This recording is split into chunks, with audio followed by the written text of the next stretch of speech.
Right, Ben. Welcome. How are we? Yeah, very good. Right, so basically, obviously we're going to do something a little bit different to the short but sweet interview. Yeah. So we're just going to go through some good moments in your fishing and ask you to tell little stories. Okie doke. So first one, you ready? Yeah, I think so, yeah. So first one is, what's your most memorable capture? So my most memorable capture is a fish from our local lake. When we were growing up, obviously it was like the fish, the queen of the lake. Yeah. Obviously, you know, yourself were after it at one point. Yeah. Unfortunately it didn't work out for you. Fortunately for me, I think in earlier years it's all I had to fish really. So yeah, and you know, 30 plus fish, stunning fish, almost, you know, like a goldfish to look at in the water. You could see it sort of quite often on a summer's day, you know, in the snags and stuff, and because the clarity of the water was so poor, quite often you would just see almost just like an orange. Yeah. You know, so. In the snags in one, you could always just see that orange back, couldn't you? There she is. Yeah. So, explain the capture, like, give, you know, paint a picture on that day and how it was going and so, the fight, etc. I was fishing with Scott and we were doing a week session. So Didn't he blank for that week? He did, yeah. We won't go Sorry, into Scott, that. but... Yeah, we won't go into that too much. But, so basically, the week started out quite slow. The first couple of days, not a great deal happened. Kept introducing particle to start with for a couple of days, catching a lot of silvers at bream and stuff. I picked up my first carp, I think, the third morning, so it took some time. Yeah. And then the spot became sort of rocking. I took a fish called Nelson on it the previous day, and I think two others before Bucket came along, and I did lose one as well. We'll probably go into that a bit later on. Yeah, probably. But yeah, it's one of those. It's a strange one really, because although I knew of a fish called gut bucket at the time, because I was so young and so new to the venue, it was a bit of a shock to the system, because I knew there was a fish in there called trio, and everybody would say about this fish called trio, how stunning it was and all the rest of it. So actually, at 2-3 o'clock in the morning, when I slipped the net under this fish and looked at it, and I thought, oh wow, that's a chunk. And I thought, that's got to be trio. And then when I weighed it, it was 31, oh god. so when I weighed it, it was 31.4. And I thought to myself, trio's never been this big, and I was convinced it was trio, which sounds mad, but I think because we'd not spent a lot of time and we had lack of knowledge, it was one of those to us what fish it actually was, and I assumed that gut bucket was more of a French looking fish at the time. Yeah, a big fat thing. A big fat The name thing. suggests that, doesn't it? Yeah, similar to another fish, scarra. Yeah. Scaramanga.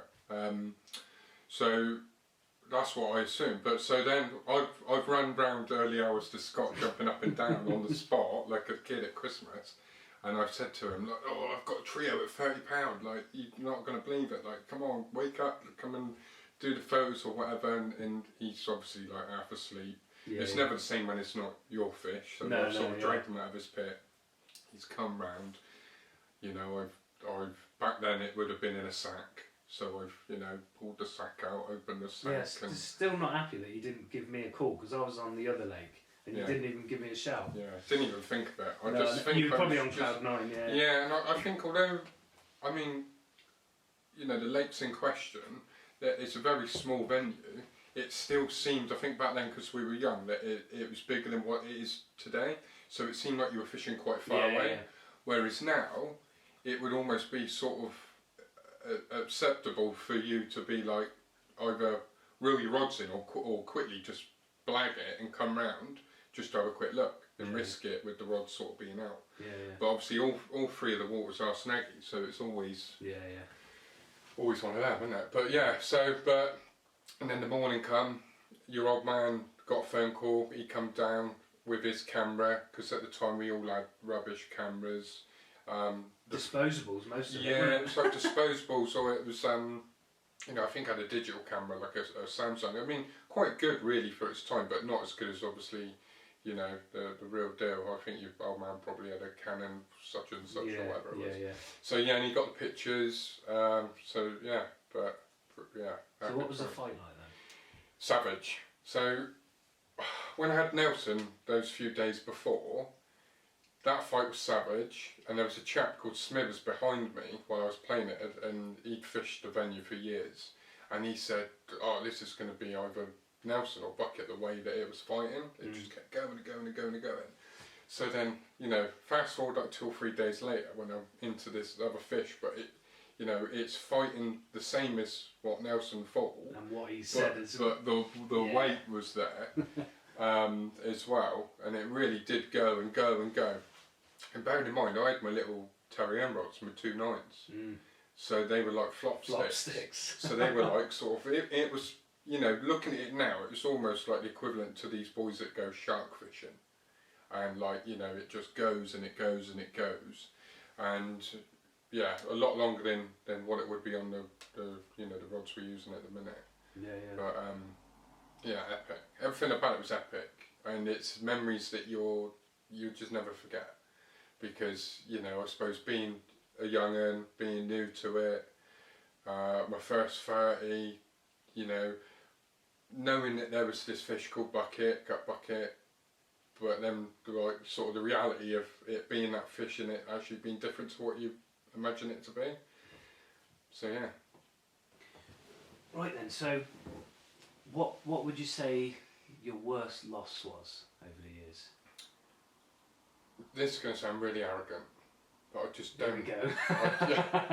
I just don't seem to, and I don't want to jinx myself for like Touch wood. future, you know, touch wood, plastic laminate.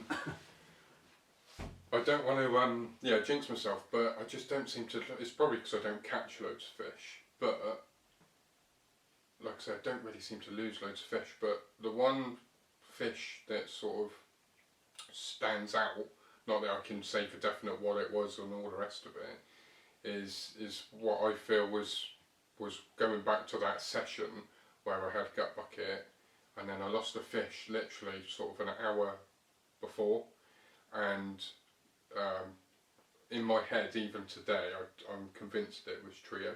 Yeah. That's just so, like I say, I mean, it's impossible to say, you don't see it, but they just came out together.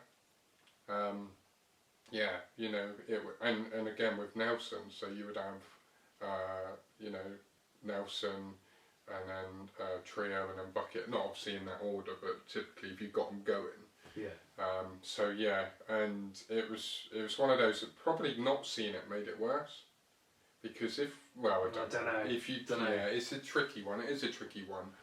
I've definitely got sort of unfinished business, but again, it's one of those.